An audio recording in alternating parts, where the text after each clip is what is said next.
It's our defense, honestly. We're pushing their catches out. We're making everything really hard. The drama surrounding DJonai Carrington reached a fever pitch on July 26, 2025.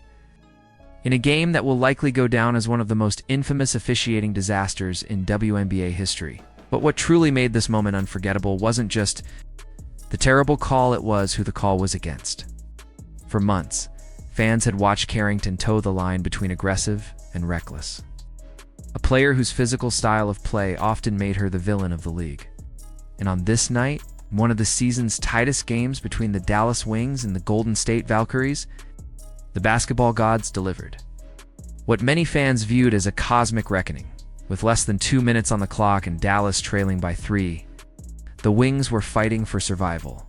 Janelle Saloon missed a deep three-pointer, and DJonai Carrington, in a heads-up move, let the ball roll out of bounds, clearly giving Dallas his possession.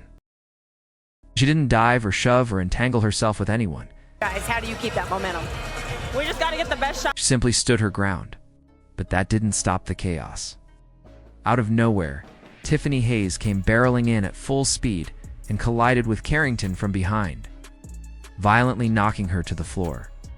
It was the kind of moment that should have immediately drawn a whistle, for a flagrant, or at the very least a common foul. But what happened next left fans speechless. The referees blew the whistle and called the foul on Carrington. Yes, Carrington, the one who stood still, the one who was hit, the one who was steamrolled like a traffic cone on the freeway. According to the officials, she had somehow fouled Tiffany Hayes, who had slammed into her like a linebacker. Even those who couldn't stand Carrington, even fans who'd spent weeks criticizing her, were frozen in disbelief. Not because they suddenly felt bad for her, but because the call defied logic. Basketball fundamentals? For them, just to reverse the ball around the perimeter, and we're limiting them to one shot. Offensively. And even gravity. 4. Carrington, it was a taste of what so many others had felt in her presence: unfairness, frustration, and the sting of a moment that shouldn't have happened. But instead of sympathy, she got something else entirely.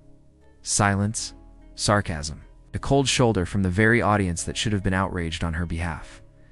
See, DJonai Carrington isn't just another player. She's a name that sparks arguments, a presence that turns games into battlegrounds. Her reputation as one of the WNBA's most physical and controversial players has followed her all season. There's the infamous eye poke to Caitlin Clark that ignited national media backlash. There's the body check foul on Skylar Diggins-Smith, which left the star guard struggling to get back to her feet. There's the collision that caused Gabby Williams to roll her ankle. And there's footage of Carrington pulling a player down by her hair. DJonai, how have you guys been able to establish physicality and disrupt their offense here early? For every highlight she's had on defense, there's been an equally viral moment that screamed recklessness. She wasn't just on the radar, she was the radar. So when the whistle blew against her, and the call was painfully, undeniably wrong, the expected flood of online outrage never came. Instead, fans shrugged, they joked, they posted gifs of karma and memes with captions like, "She finally knows how it feels." In one of the most bitter ironies the league has seen, DJonai Carrington was clearly wronged, but no one rushed to defend her. In fact, many celebrated it, and in that lies the deeper truth of this moment. Reputation matters. It colors everything. Injustice is only outraging when it happens to someone you believe deserves better. For too many fans, Carrington wasn't that player. For the team, not our best personal shot, and I think we'll be good. That's what you saw. We're moving the ball, making them. She had, in their eyes, earned her place as the villain. And now, even when she was clearly the victim, the audience was too exhausted, too disillusioned, or maybe just too entertained by her downfall to care. This wasn't just a blown call. It was a turning point for Carrington and for the WNBA. What made it worse was that the call came at a crucial moment. Dallas was fighting for a win in a tight playoff race.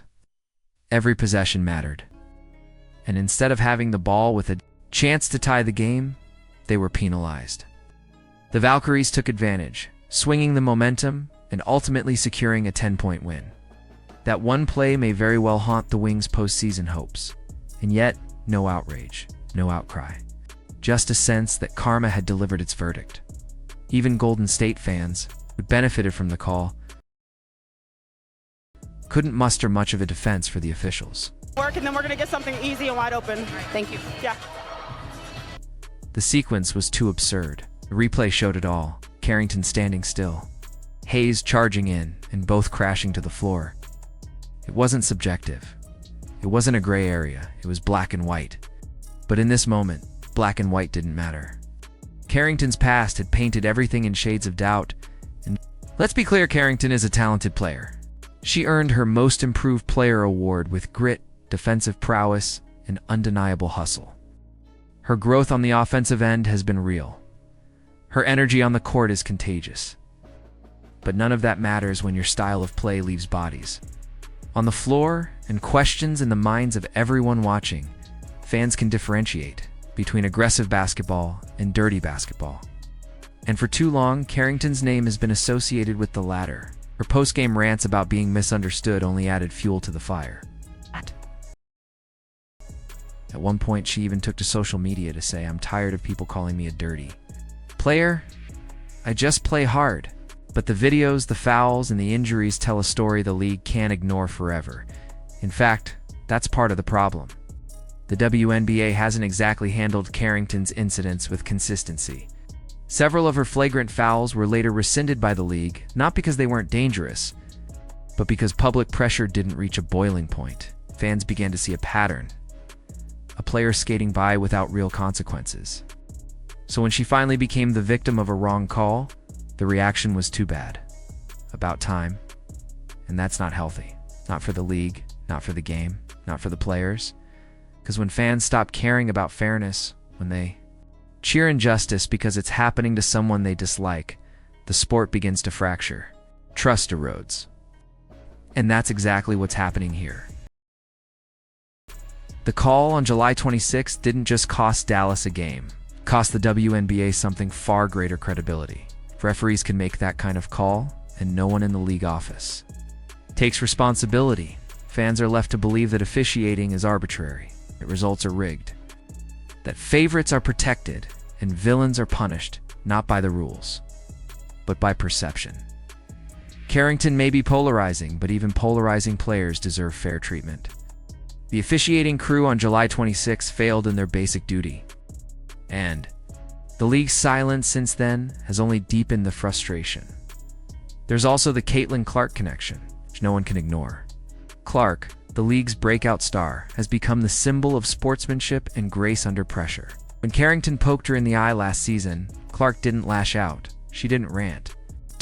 She defended Carrington's intentions and kept playing. The contrast between how Clark and Carrington handle adversity is stark. One earns admiration, the other suspicion.